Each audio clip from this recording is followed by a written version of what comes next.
When it comes to commercial pressure washing, safety is key.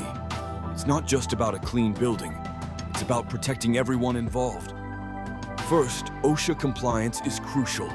Regular equipment inspections and proper training for every team member are non-negotiable. Personal protective gear like goggles and non-slip boots is essential because high pressure and cleaning chemicals can be dangerous.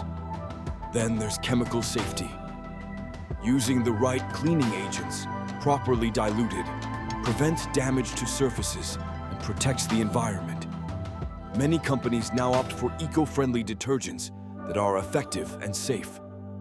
On the job site, maintaining a safe distance from surfaces and being aware of spray rebound is vital.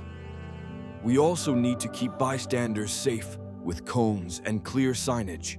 By combining proper training, smart chemical use, and vigilant site awareness, we ensure quality results and build trust with our clients.